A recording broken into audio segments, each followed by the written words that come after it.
Hey there, welcome to the Soil and Roots podcast, journeying together into deep discipleship. I'm Brian Fisher, and I'm joined by, as usual, handsome Kyle and Dr. Tim.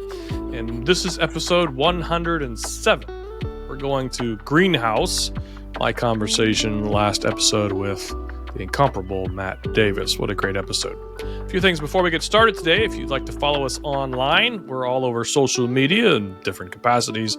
You can find us on Facebook as well as Instagram at Soil and Roots Podcast, Soil and Roots Podcast. If you like more long-form comment, you can find our entire library on YouTube at Soil and Roots, and also Substack. Substack's been, for some reason, where we've grown the most, over 125,000 subscribers to our Substack community all over the world, and you can find us there just by searching for Soil and Roots, and I think you can also search for my name. So my conversation with Matt Davis was really interesting. He's become a friend over the past 2 years. For those of you that know or may care, he actually helped us craft sort of the messaging and the way that we talk about deep discipleship to communities. He's a super sharp thinker, but part of the reason he's so sharp and wise is because he's lived a lot of life. So, Tim, I'll turn it over to you to get us started, but I'm just curious what struck you or what sort of questions arose as you listened to our discussion about this beautiful... Oh, before we do that, though, I want to ask, 50 points, if any of you can identify the cultural reference of the episode title, This Beautiful Mess. Anybody know what that refers to? 50 points. This is a good one. And no Googling. It sounded familiar, but I couldn't place it. Kyle, what about you? Can you give us some kind Pop of a hint? Guru? It's an album. It's the name of an album. I thought it was musical, yeah. Beautiful. Name of the band. Yeah, This Beautiful Mess. It's an amazing album. No, I don't know. Sixpence None the Richer. Okay. Oh, okay. Sixpence Going way None back. the Richer. Way back. Great Wow. band. Which spawned an incredibly popular song. Anybody know that? Which has been in like 100 movies. I mean, if I heard it. Kiss yeah. Me. Did they do This Kiss? Kiss Me. Yeah. Kiss Me. Kiss Me. Kiss me, okay. 6 months. That's the album. This Beautiful. That's right. Actually, I think I had that Nice. wrong. No, I have to That one? Google. Yeah. Is it This Okay. Beautiful Letdown or This Beautiful Mess? I think it's This Beautiful Mess. Maybe, Oh, maybe see? I've now screwed up this entire thing. I'm going to look it up now. Beautiful Mess. Yeah, second studio album by 6 Months None the Richer, released in 1995. Ooh, the good the old year I days. graduated high school. Yeah. Anyway, Yeah. This Beautiful Mess, which was my wink at 6 Months None the Richer, but sort of my metaphor to describe the institutional church, which was the context for my conversation with Matt. So, Tim, initial thoughts and take it away. Well, I think that title is a great summary because it is a mess and it is beautiful. And that could also be kind of a reference to just the Christian walk in general. And so one of the things that really struck me about your conversation with Matt that I loved so much was just hearing his heart for the bride of Christ, his heart for the church, for the body, for hurting and wounded and broken people, which really describes all of us to varying degrees. And just that desire that you could see in his heart to reach out to others and to make those connections, to help them to get further and to get back and to get whole and to find what God has for them. And I love that. And so I just appreciate that approach to this. It is a mess. It is beautiful. And we're all in this together. One of the things also that he mentioned that struck me, he talked about how people who are in various capacities that aren't necessarily what we would consider pastoral, such as leading small groups, can sometimes be our pastors. We just don't call them that. We say you're a small group leader. As Matt pointed out, you don't see that term in Ephesians 4, but those people can be our teachers and they are pastoring us. And so some of it, I think, is how we look at those terms. So what do you guys think about this idea of maybe redefining somewhat what a pastor is? Do you think we've gotten hung up on that term? Have we perhaps over-elevated the pastoral office so that we're afraid to empower the laity in general? Is it okay to think of somebody in a small group as pastoring us? What about in a greenhouse? What about just one-on-one with a friend? Why or why not? What do you guys think? This is a can of worms. Kyle, you That's can a go great, first. yeah, that's a great question. And Brian and I actually were talking offline a little bit about this. Brian, when you mentioned to Matt that, you said, how can people be formed if they don't have a relationship with their pastor, if they don't know, if the pastor doesn't know them?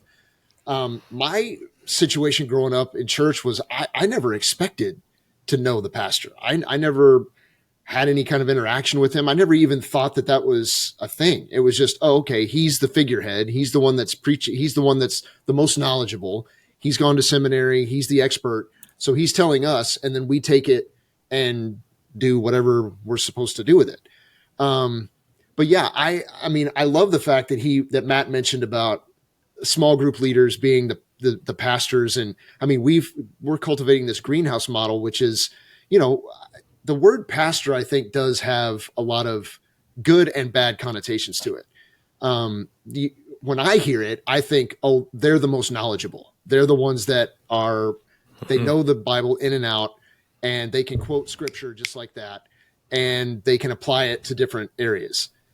Now, as I'm getting more deeper into my relationship with Jesus, I mean, I would love to dispense with the idea of a title. You don't need somebody we're all sort of, I mean, in some senses, idolizing and putting on a pedestal to kind of tell us and give us permission how to walk our Christian walk. Yeah, I mean, the pastor is a loaded word, right? It means a lot of different things to a lot of different people. I just finished a book by David Watson and his son, whose name escapes me, called Contagious Disciple Making, which, I have mixed emotions about. But in the book, the Watsons make the claim that we have created a professional class called the pastor. And in many cases, instead of being a servant, he's a ruler. And I think, Kyle, that's sort of what you're hinting at, which is we sort of look to our pastors to interpret the word, because surely us lowly lay people can't do that ourselves.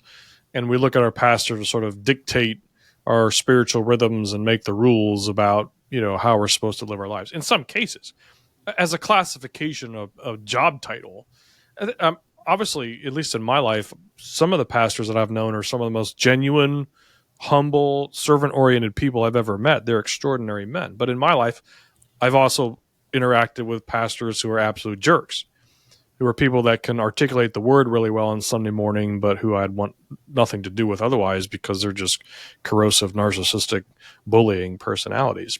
And to be honest, Americans have created that. We've created this this stigma, this aura around what we think our pastors should be, and to some extent, I think we've exported that to other places around the world.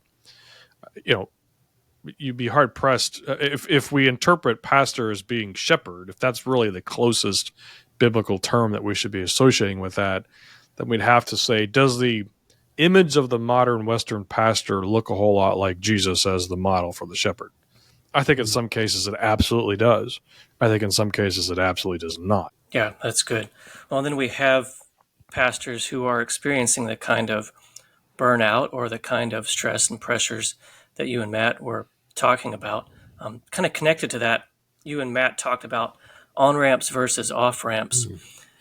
Matt talked about how for pastoral staff, when they're installed, it's almost like a coronation. There's a ceremony, maybe laying on of hands, this pageantry, and it's a beautiful God-honoring thing, as Matt pointed out. I've seen it myself. But when people go down the off-ramp, as he said, it's often more clinical, HR, more legal, more don't let the drawbridge hit you on the way out. But I think that churches can have the same mentality for their congregations, which is what I wanted to ask you guys about. So there's all kinds of programs to welcome guests, to give them a free coffee, have a greeters ministry, give them gifts, follow up, get them to come back, plug them in. And those are very, very good. We need those. But what efforts are put into reaching out to those who are burning out, who stopped showing up, who are stepping away or have already left, not because of their tithe or their attendance, but out of just concern for their good? And of course, this is what we see all the time with every for-profit business, right? All the great deals are for the new customers. You want a Costco card for the first time? Well, shoot, you get this free cooler bag, $50 shop card, parking spot with your name on it. But if you're already a customer wanting to renew, like me this past week, that'll be full price. You want a freebie? Come Saturday for samples. That's every company, right? Yeah. But shouldn't the body of Christ be different? Brian, you talked about the corporatization of the American church. What would it look like if churches showed they care as much about the people at the exits as the people at the entrance? Well, I think it's been the corporatization of Christianity, not just the institutions of the church. I mean, these same troubles and concerns exist in Christian quote unquote nonprofits as they do in official churches. It's the same thing. And, as a former corporate executive, I dealt with this. I had to lay people off. I had to fire people. In many ways, it is a graceless process. And you try to find ways when somebody isn't a fit. And Matt's been through this. Kyle, you've been through it. I've been through it. Tim, you might have been through it. I have both been on the end of having the unfortunate occurrence of having to lay somebody off or fire them, and I've also been the recipient of that treatment. And in all cases, I'm not sure if anybody ever walks away saying, wow, I feel great about that. First of all, if you feel great about firing somebody, there's something wrong with you. Second of all, anybody who's ever been laid off or fired, either for just or unjust reasons, I'm not aware of a way to walk away with it where everybody's happy with each other. I'm not sure that actually exists. I think what Matt is pointing to, however, is we've been sort of groomed and trained to care far more for the institution than for the individual. So in some cases, I think some nonprofits do a good job where they might provide outplacement services for somebody that they've let go for whatever reason. They might provide, severance. It's fine. I mean, it's helpful, but connections, some way to help them have a smoother transition instead of just some sort of a massive break. Sometimes they can't afford it. I mean, there's all sorts of considerations that go in. I think what Matt experienced, though, was, a sort of botched off-ramp that was a mix of, hey, you can't be here anymore in that capacity, but we still want you because we need it to look good. It's obvious that the institution was attempting to preserve itself even while they were trying to be fair or nice or kind to him on the way out the door. And, kudos to them for attempting it. I just think, well, he said it, that they didn't do a very good job. Yeah. When he was explaining that, the thing that really resonated with me was when he said like he had the Roman phalanx and he was coming in and out. And then he was approached by the one guy that came up to him and said, I have no idea what you did, but if they knew half the stuff that I did, I would have been booted a long time ago. That to me is really where the heart of the issue is, because I think most people, we sit there and we've seen it all. I mean, we've seen people be inducted, new pastors, new elders, whatever. Like there's a huge ceremony to this and it's wonderful and it's great. And we've vetted all of these things and we've prayed about this and their family. And you get a little insight as to if they have kids and all this stuff. And it's wonderful. But then when they leave, it's like, don't talk about it. If there is something negative, there's an investigation or there's attorneys involved or whatever, or it's just, they're gone. And there's nothing. And so I think most of us that are out there are like, well, what happened to them? And there was all this transparency. There was all of this openness before, but now it's just like, well, they're gone. And for me, it seems like there needs to be more transparency. Now, again, you open up a huge can of worms with all of that. But at the same time, I keep getting emails from the church that is in the area that the lead pastor was booted out. And I keep getting emails from them saying, and they're always titled like, we love you. Please come back to church. Don't leave the church, please. And I get it. But at the same time, there's this huge elephant in the room that no one's talking about. And they're like, oh, we have all these great sermons lined up and we've got all these great programs. Please keep coming. But there's this overhanging cloud of what is going on with this what we all know that there's something really bad happening or did happen. But I do think that there needs to be more transparency. There needs to be more honesty. What Matt's pointing out is the difference between onboarding and offboarding in terms of the show and the grace and the prayer, right, versus when somebody's been kicked out, that there's a lack of grace.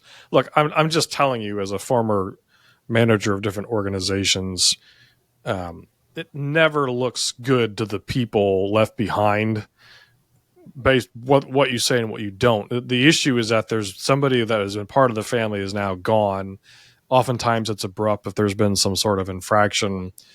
And management, if they're at all trying to be in touch with Jesus, are trying their best to protect not only whoever's left, but also, to the extent they can, if they're doing their job right, the people that are gone. I've dealt with all kinds of crazy situations in my time, both in the for-profit world and the nonprofit world. There are times where you just can't say much of anything. Yeah. Because there could be legal reasons. you're trying to protect the people that you've released. You're trying to maintain the integrity of those that are still behind. So I don't know if there's some sort of a formula. All I'm saying is that I think churches and nonprofits could probably do a better job of planning in advance. What does the off ramp look like? Because normally it's done ad hoc, it's rushed, there's a lot of emotion, and that tends to be some of the cause of the problems. The transparency, I mean, look, if you've ever led an organization, I think it was Dan Allender said it's an invitation to be killed. Meaning anytime you lead something, it's an invitation because your reputation is probably going to get shot. Employees go through this romantic period of thinking, oh my gosh, it's a Christian ministry. This is so much better than my for-profit job, until they get in and they discover that people are people and it's not that much different. I think Matt is very fair to say, look, leadership did what they thought was right. In retrospect, I don't really agree with the way they handled it, but at least there were attempts to do that. I think he would, with all the people he deals with that are experiencing church hurt, he'd probably say, at least they gave it a yeoman's effort. That's different than, frankly, what a lot of Christian organizations do. Yeah. Shifting gears a little bit, Brian, you and Matt talked some about the institutional church's emphasis on the 30-minute sermon and how that impacts pastors to have the pressure to prepare it every week, but also in the vein of whether it's effective as the primary tool of spiritual formation. I just wanted to throw some more wood on that fire and give you another chance to stand on that soapbox. I have two main concerns with it. So the first we've hammered home again and again, which is that spiritual formation does not primarily happen from instruction, right? Instruction is one part of it, a key element, but not the only or even the main element. You've touched on that many times for good reason. But I want to spend a minute talking about a second point, that even for instruction, even if we are arguing that the sermons are needed as lectures, as monologues for the instructional aspect of spiritual formation, is a 30-minute lecture demonstrably the best way to instruct? And research suggests that it is not. I found this 2014 article from science.org. It's a publication by the American Association for the Advancement of Science. It's titled, "Lectures Aren't Just Boring, They're Ineffective Too, Study Finds." And the writer quotes from a major study conducted that year, which found that, quote, undergraduate students in classes with traditional stand and deliver lectures are 1.5 times more likely to fail than students in classes that use more stimulating so-called active learning methods. The article goes on to quote Eric Mazur, a physicist at Harvard University, who says, quote, "The impression I get is that it's almost unethical to be lecturing if you have this data." Now, I am not arguing that sermons are in any way unethical. I've heard many wonderful and encouraging and inspirational and even life-changing sermons that I loved. But I wonder why the churches are continuing to just kind of steadfastly champion a single mode when academia, the for-profit world, others have adapted and evolved and figured out these other creative ways to get people to learn, to get their messages across.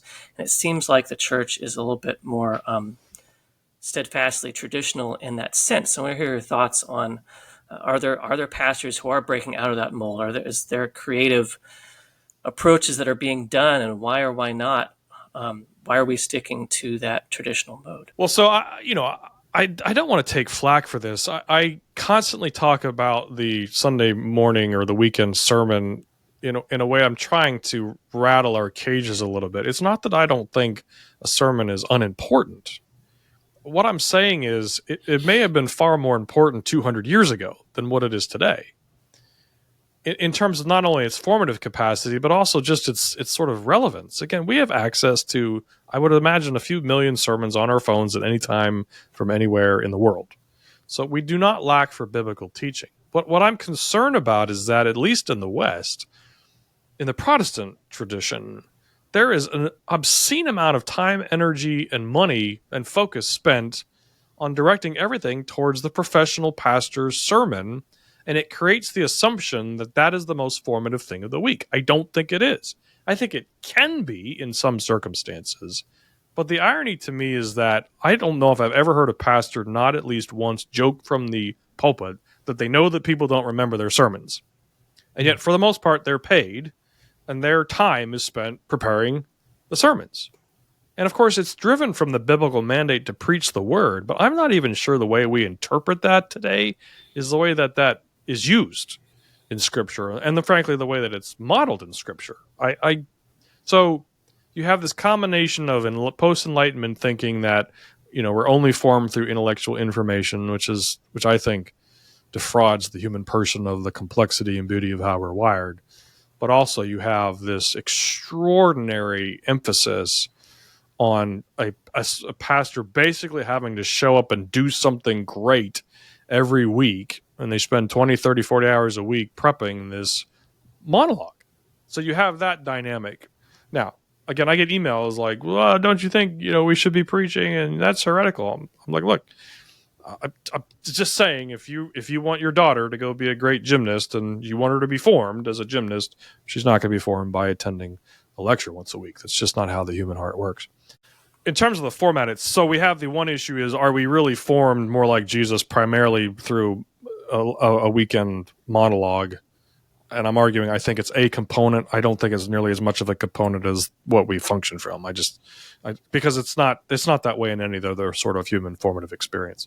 In terms of the format itself, I've made the suggestion, I think on the podcast and in writing, that I think it would be great, and I think some churches do this, for the pastor to go ahead and deliver their sermon and then have an optional lunch for the entire congregation afterwards, to where the pastor entertains questions and comments about the sermon from the congregation. But wouldn't it be great if you could just sit down and ask the guy or gal who delivered the sermon, hey, I don't understand this. I have a question on this. I'm not sure I agree with you. I would imagine 100% of the people that were paying attention and engaged would be far more formed by the material than just sitting there, being lectured to. I don't think the modern approach takes into account the drastic change in information that is available to us, as well as the way people learn today. I mean, the modern education system is trying to catch up with this, but technology has caused extraordinary changes in the way that we receive and arguably process information, and yet we're still using a format that's 250 years old at least. And then we're sort of shocked that people don't remember the sermons. I don't think it's purposeful, but I think it's easy. It's no work on behalf of the congregation to go and sit there and listen, right? It's the least amount of effort on the congregation's part to just say, oh, I got my Sunday morning sermon, I did my Christian duty, I've been formed. And to be blunt, it gives the pastor the most power. And we know that narcissism and the power struggles in churches and pulpits are very real. Not every pastor, but we know the struggle is very real. And there are people who are attracted to it. And so to sit up in the pulpit and be the oracle of God, pronouncing the only way that this scripture passage can only be interpreted, and not leaving room or structure for people to debate it or wrestle it, I'm just saying it's a big temptation for leaders who love having the power and the acclaim and the recognition that comes with that. There's some people who like keeping their congregations in the dark and dependent on them, instead of empowering the layperson to be Berean and go wrestle with the scripture on their own. And I think that's the way it's evolved for the most part in America. And I think even for those pastors who genuinely have that shepherd's heart and are trying to share the word out of a motivation to serve their need to the best possible ability, there's still, as Kyle was saying, that concern of protecting the pulpit, of making sure that the words that are spoken are true and right, and maybe a concern that if people are voicing other opinions, that there will be some uncertainty about who's right and what's actually scriptural, and some things might be shared that would derail that and could go other directions. And then there's just the accretion of time and tradition. When institutions have been in place for long enough, they generate a kind of momentum, whether you're looking at governmental structures or religious structures or any other kind of institution, where it's extraordinarily difficult to make the ship start turning, to make those kinds of changes when they've been taught to do it a certain way in seminary, when the churches and the congregations are expecting certain things. So I think even those who want to make a change face an extremely uphill battle. And there's definitely a connection, too, between size and the ability to be nimble and to adapt. Kyle, you're a teacher. I'm sure you know that and have seen that the smaller your class size, the better your ratio between student and teacher, right? The more effective the teaching is. Have you found that to be true?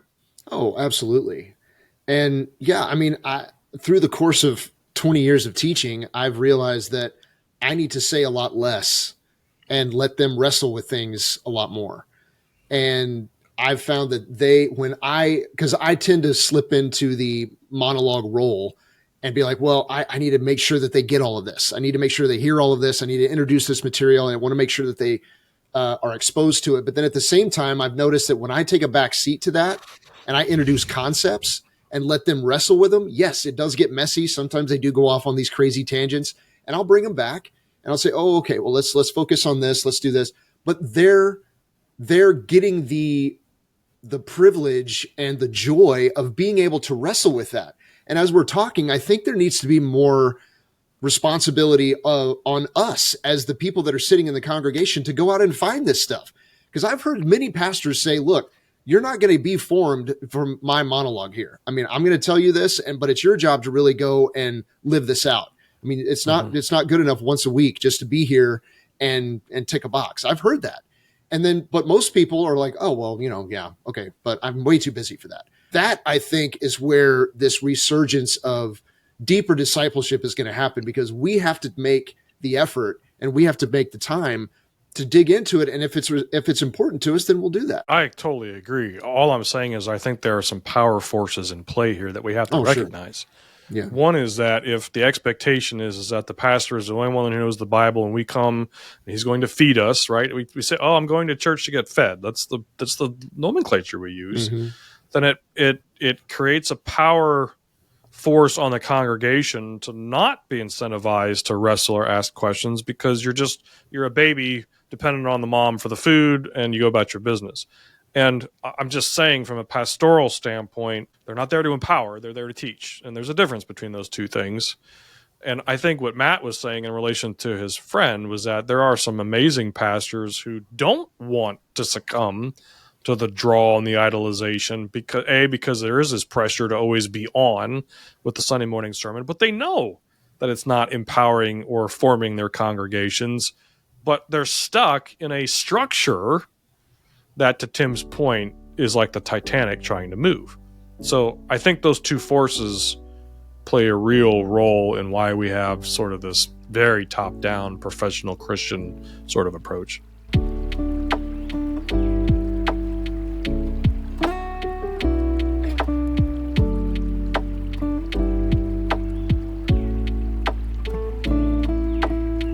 Kind of the epitome of that type of structure, I think many would say, is the megachurch.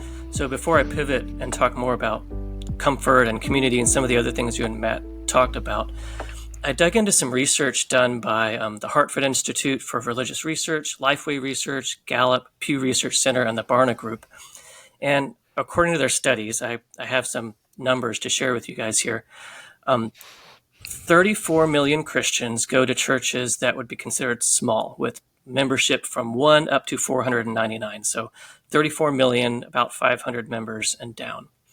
8 million Christians go to churches where the membership is between 500 and 999.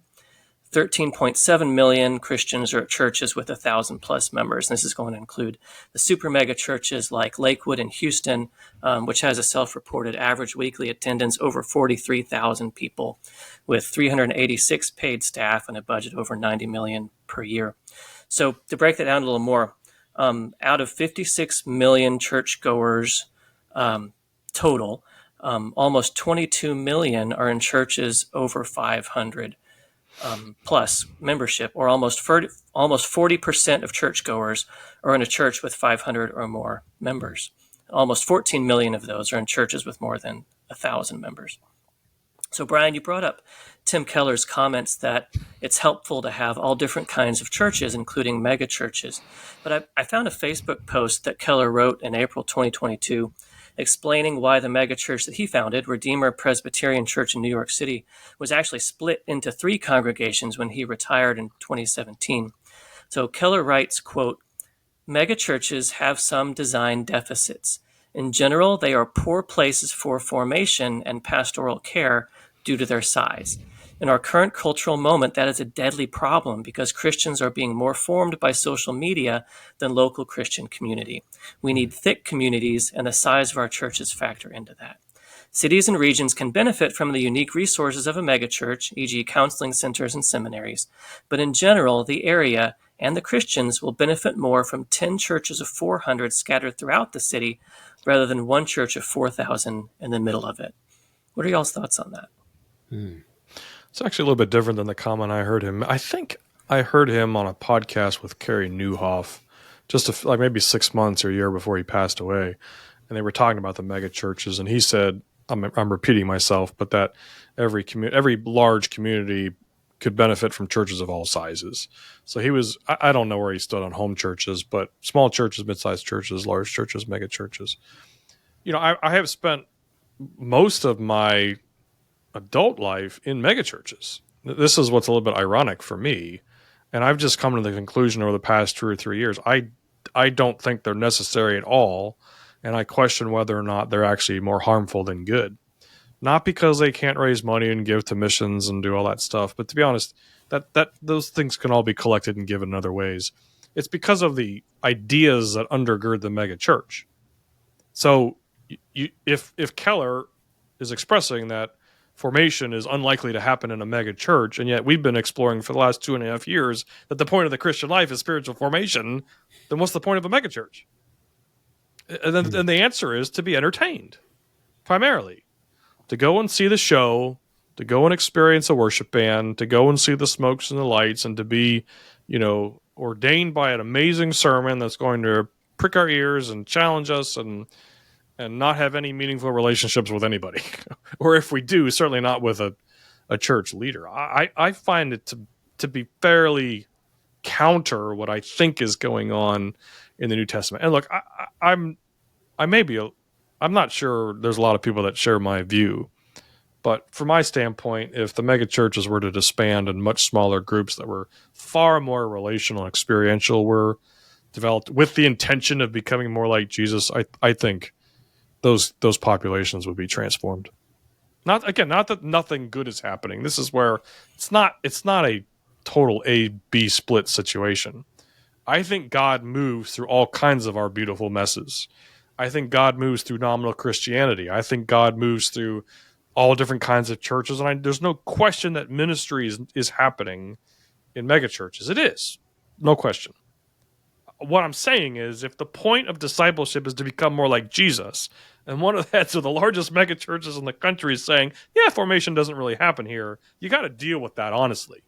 You have to look at the ecclesiology and the structure and say, well, maybe we're not looking at this correctly. That's my perspective. Yeah.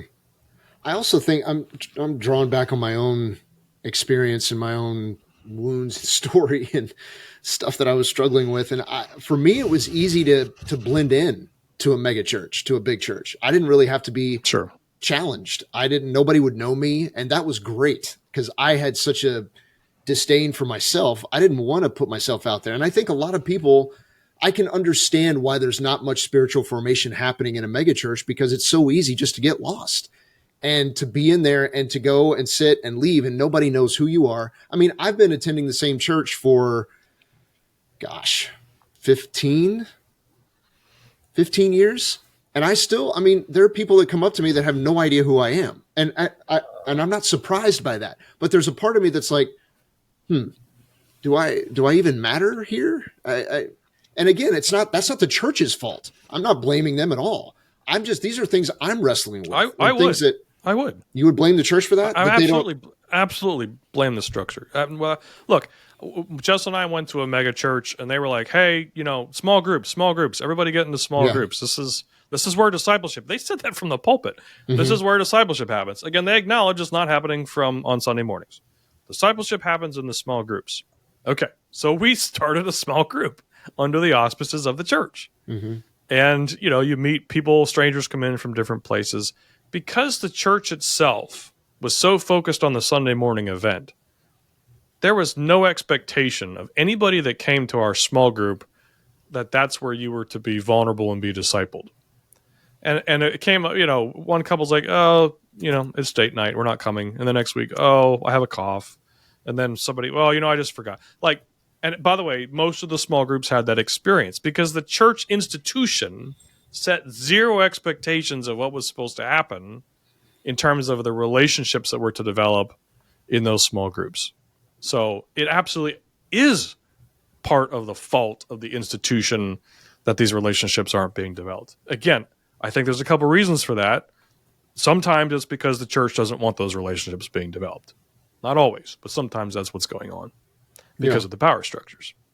Yeah. Does that resonate with you? Do you accept that? No, yeah. And also I do think that there's a large responsibility on the individual. Because it goes both ways. Yeah, absolutely. Yeah. Look, there's plenty of pundits, Kyle, that are saying, look, the small group movement, which basically was birthed as the next step after Sunday school, right? Sunday schools in many places have disappeared. It's been replaced by the small group movement. Small group movement, that's as churches get bigger and as we sort of continue to congregate in larger and larger groups, and as the American pastors sort of forced to keep growing their congregations, otherwise obviously God's not moving. Like there's that pressure going on. What I'm saying is the small group culture is only as good as the culture of the institution that spawns the small groups.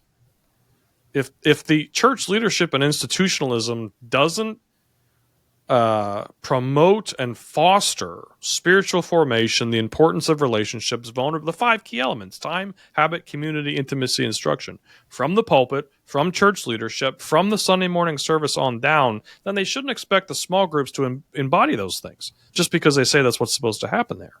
That makes no sense. Your small group culture is going to follow the culture of the broader institution. And that's what makes me question the effect. I join the pundits who are saying, yeah, we're not sure small groups have had, internationally, maybe the way that they've been set up is not actually achieving what we had hoped it would. To dig more into this discussion of small groups, small communities, effective, deep relationships, I want to pivot a little bit and draw in some discussion of comfort and discomfort, because I love what Matt shared about his pod and these ideas of this other type of what we might consider a small group, a small community that maybe is formative, but in different ways from how the church traditionally establishes them. So I'm an English major, so I brought in a quote from John Steinbeck. He wrote, quote, he wrote of America, "We now face the danger which in the past has been the most destructive to the humans: success, plenty, comfort, and ever-increasing leisure. No dynamic people has ever survived these dangers." End quote. I submit comparison to Matt's excellent and inspiring experience with his group, Men and Women of Discomfort. I love that. His pod, his group of people intentionally seeking discomfort. How rare that is. I submit comparison to Matt's comment. If we could throw a little bit of persecution into it, I think we would all get a lot more serious about our trust and dependence on Jesus. Building real community is hard. Having real relationships is uncomfortable. Spiritual growth is full of discomfort. I actually found another relevant quote from Tim Keller. He says, quote, "I am saying that community is no longer natural or easy under our present cultural conditions. It will require an intentionality greater than that required by our ancestors and uncomfortable to most of us." He concludes, "We have many things against us as we try to build Christian community, but there is no alternative." End quote. So what are your thoughts on the discomfort that the Christian walk demands and our reluctance to embrace it? Is there an alternative? I'm of mixed mind on, and Matt and I talked about this on some of what he said. I'm not entirely sure that prosperity and leisure are any more of a temptation to avoid spiritual formation than poverty. Meaning they both come with their series of problems, and very serious problem. I mean, there's many Christians who think that being poverty stricken is the only way to get closer to Jesus. I mean, you'd have a hard time explaining that to Joseph of Arimathea, or frankly, if we were going to the Old Testament, Abraham or Joseph. I mean, there's plenty of examples of people with a ton of resources that had close walks with God. So I'm not sure. It's very easy to say, oh, the reason why we might be struggling to become deep disciples is because we're a prosperous country. Well, maybe, but I'm not sure you're going to find it all that different in a poverty or war-stricken country, because it's the heart's disposition towards those circumstances, which dictates whether or not we're becoming more like Jesus or not. Matt said a little persecution goes a long way. I tried to broaden that. I said, look, I'm not sure it's just persecution. Suffering. We've talked about suffering a ton here on the podcast.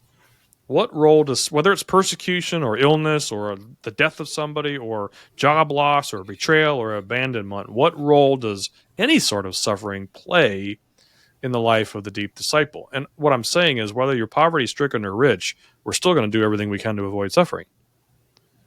Our disposition towards any sort of suffering, I think, is probably the broader thing to consider there. And I say unfortunately, it's not the right way to phrase that, but human nature is such that when God allows us to suffer, our first reaction is usually to figure out how to numb it or escape it or avoid it.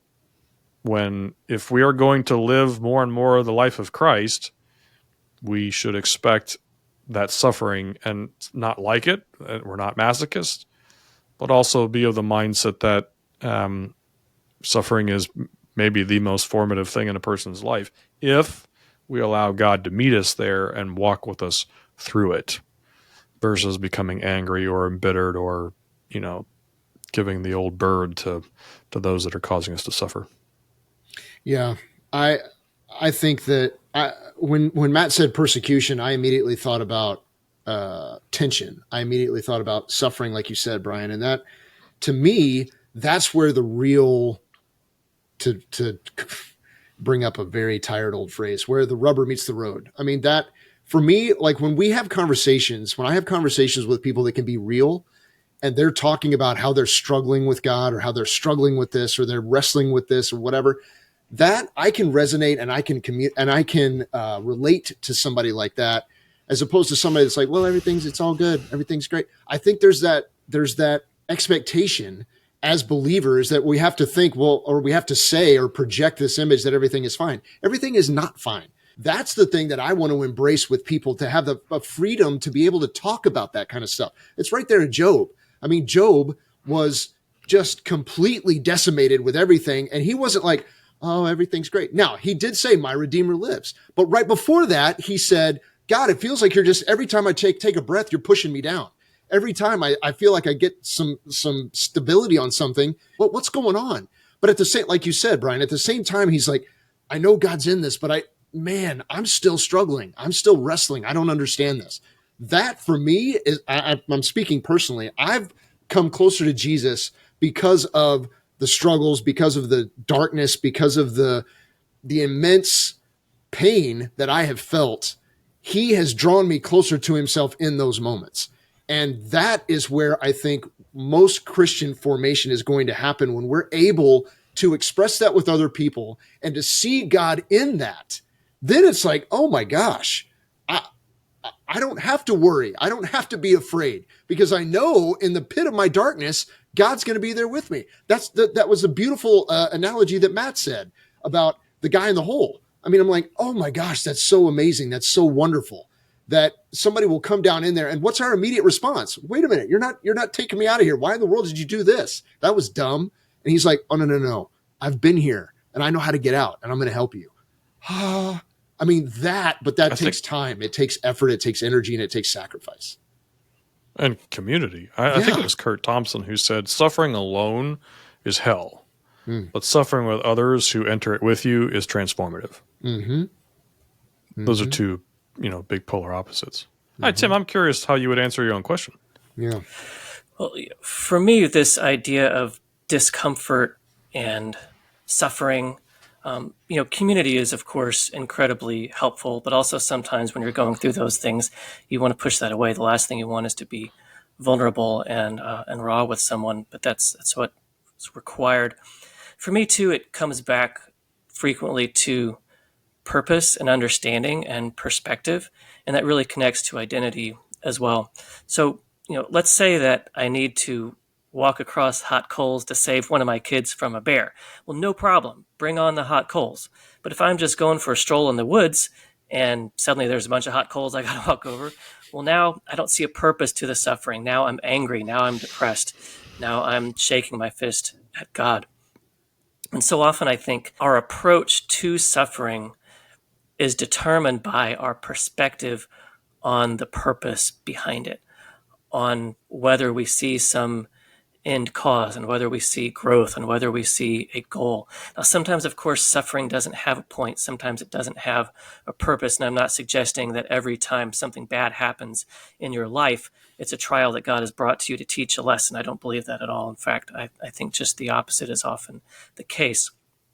So it goes back not to what can I gain from this discomfort, but who is with me through it, and what can I learn more about him and myself in the process? Well, one last question for you guys.